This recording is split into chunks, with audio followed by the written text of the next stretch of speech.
राधा वल्लभ श्री हरिवंश श्री वृंदावन श्री वंचन। तो हमने जैसे कि पहले प्रसंग में कबीरदास जी की एक जीवन शैली सुनी थी। अब ये दूसरा पार्ट है उसका श्री भक्तमाल जी में।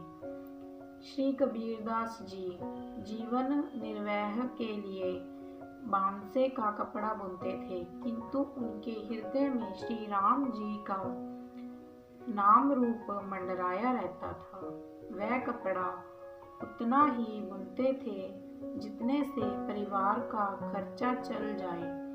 एक बार बाजार में कपड़ा बेचने के लिए खड़े थे।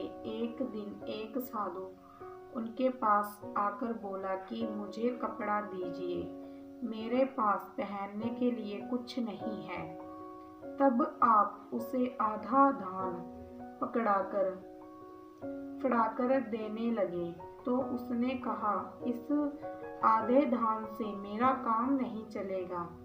श्री कबीरदास जी ने कहा, यदि पूरा धान लेने का निश्चय आपने अपने मन से किया है तो लीजिए, यह पूरा धान ही ले लीजिए। श्री कबीरदास जी के घर पर उनकी स्त्री लोई माता नीमा, पुत्री कमल और पुत्र कमला और पुत्री कमाली यह सभी रास्ता देख रहे थे। घर में भोजन सामग्री का अभाव था, अंत सभी भूखे थे। कपड़ा बेचकर मूल्य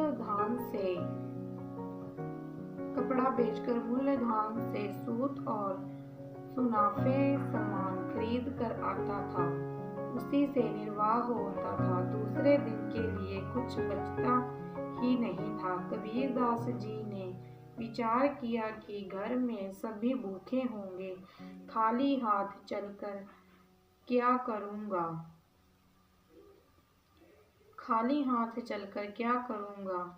यह बाजार में इधर उधर कहीं छिप गए, घर को क्या लेकर आते। पूरा धान तो दान कर चुके थे।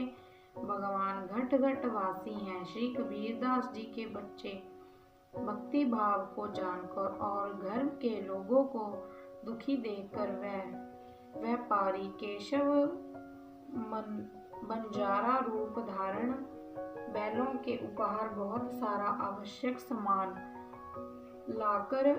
लेकर आए। सब सामान उन्होंने कबीरदास जी के घर में रख दिया और यह सामान सुविधा के लिए है, इससे अपराह से निर्वाह करो।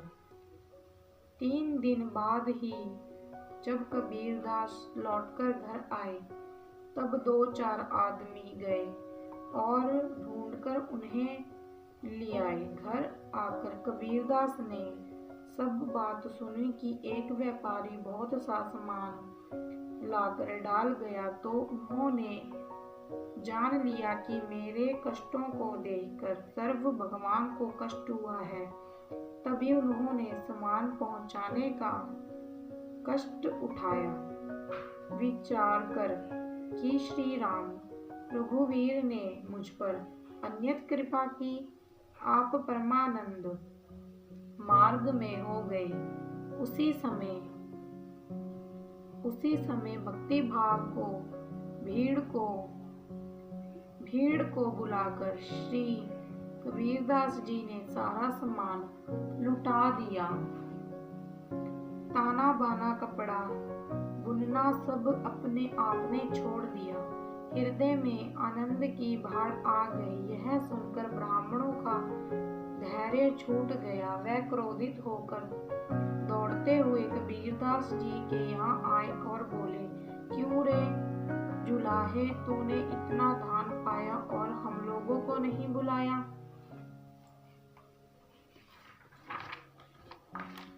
शूद्रों को बुलाकर सब धन उन्होंने दे दिया। यह तो हमें भी धान दो, नहीं तो यहाँ से भाग जाओ।